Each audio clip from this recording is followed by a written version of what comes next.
Merhabalar, Havuç Yazılım kanalımıza hoş geldiniz. Scratch eğitimlerini içeren video serimizin 7. videosu ile sizlerleyiz. Bu videomuzda kontrol kod bloğundan ve içerisindeki kodlardan bahsedeceğiz. Kontrol kod bloğu içerisinde iki tane önemli kavram barındırıyor. Birinci kavramımız koşul ifadeleri, ikinci kavramımız da döngüler.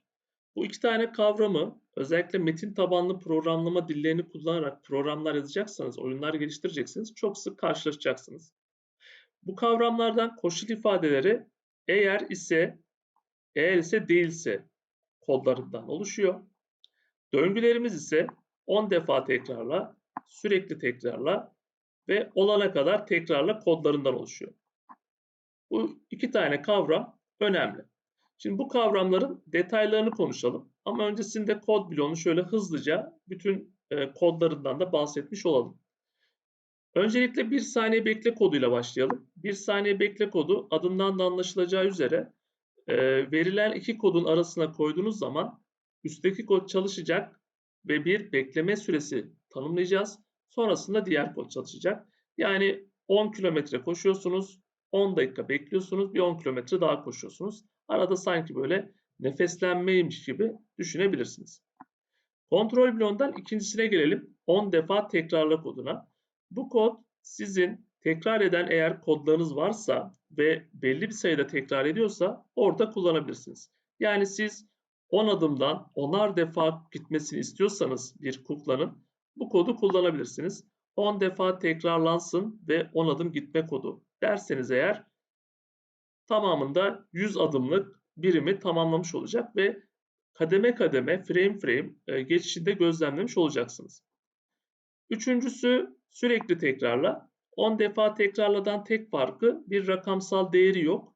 İçerisine koyduğunuz kodlar siz oyunu belli bir koşulda durdurmadığınız sürece ya da kırmızı düğmeye durdur düğmesine basmadığınız sürece devam edecek kodlar. Dördüncü sıradaki koşul ifademiz, birinci koşul ifademiz eğer ise bu size verdiğim örneklerle aslında çok rahat anlaşılıyor. Ama şöyle bir örnekle Scratch üzerinde konuşabiliriz. Örneğin operatörlerden bir kod alayım ve buraya havuç yazdım. Havuçun içinde uç kelimesi var mı diye bir bakalım. Eğer içerisinde uç kelimesi varsa 10 adım gitsin diye bir kod yazalım. Şimdi her eğer'e bastığımda çalışmasını isteyeceğim. Evet, her eğer'e bastığımda 10 adım gidiyor. Çünkü koşulum sağlanıyor. Eğer ben buraya başka bir şey yazsaydım, K harfini yazsaydım, eğer'e bastığımda adım atmayacaktı. Çünkü benim koşulum sağlanmadı. Aynı işlemi eğer ise değilse koduyla yapalım. Burada da yine aynı mantık aslında. Ama burada bir de işin içine değilse geldi.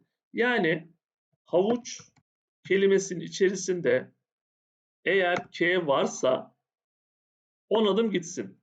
Ama eğer içerisinde K yoksa yani bu şartı sağlamıyorsa o zaman 10 adım geri gelsin diyebilirsiniz. Yani ben bu kodu çalıştırdığımda eksi 10 adım geri gelmesi gerekiyor. Çünkü havuç kelimesinin içinde K harfi yok. Ama tam tersi bir şekilde içerisinde av kelimesi var mı deseydim bu sefer de koşulum sağlandığı için içerisindeki kodu devam ettirecektim. Gelelim bir sonraki koda olana kadar bekle kodu. Burada da yine şartınızı siz belirliyorsunuz. Örneğin matematiksel bir işlem girdiğimizi varsayalım. Sizin bir değişkeniniz var. O değişken 60 olana kadar yani 60 50'den büyük olana kadar bu kodlar çalışmasın. Altındaki kodlar çalışmasın, beklesin. Ama eğer şartım sağlanırsa altındaki kodlar çalışmaya devam etsin diye bir kod kullanabilirsiniz. Yani siz değişkeniniz 30, 40, 50, 60 diye artıyordur. Siz yukarıda çalışan kodlar onu tanımlarsınız ve dersiniz ki 60 olana kadar bu beklesin. Ondan sonra alt satırdaki kodlara geçebilir. Yani olana kadar bekle kodu aslında oyunlarınızda kullanışlı ve önemli bir kod.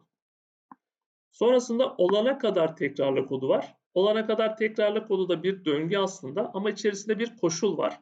O koşulu sağlayana kadar tekrarlamasını istiyorsunuz. Yani biraz önceki örneğimizden yola çıkarsak 60 50'den büyük olana kadar tekrarla diyebilirsiniz. Tabi biz buralara rakamsal ifadeler koyuyoruz ama değişkenler bloğunu daha görmediğimiz için buraya bir değişken koyarız üst tarafına. Değişkeniniz artar 60 büyük 50 şartını sağlayana kadar içerisindeki kodları çalıştırabilirsiniz. Bu da bir koşullu döngü denilebilir aslında. Alt tarafında durdur tümü diye bir kod var ve burada şuna dikkat edin ne olur. Olaylar kod bloğunda hani şundan söylemiştik. Bu başlangıç kodu olduğu için üstünde bir şapka var ve üst tarafına kod koyulmuyor, yazılmıyor demiştik. Aynı şekilde durdurda da var. Durdurun da alt tarafına gördüğünüz gibi bir çeltik yok. Yani oraya bir kod yazma şansınız yok. O yüzden bu kodu nerede kullanırsanız bütün oyunu o anda durdurabilir. Ya da sadece o kod bloğunu durdurabilir. Ya da kukladaki bütün dizileri yani bu kuklaya ait bütün kodları durdurabilir.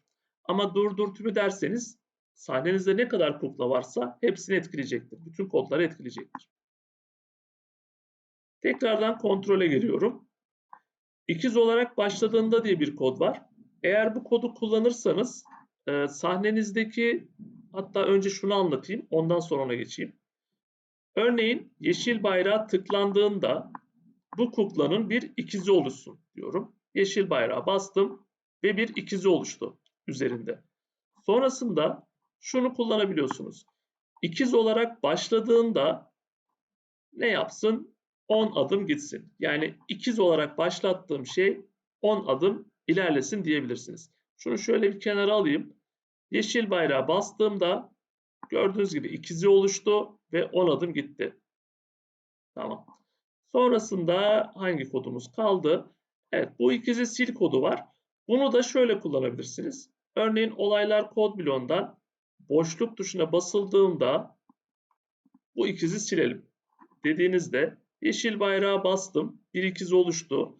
Boşluk tuşuna bastığımda o ikizi silebilirsiniz. Yeşil bayrağı bastım, ikiz oluştu, 10 adım gitti.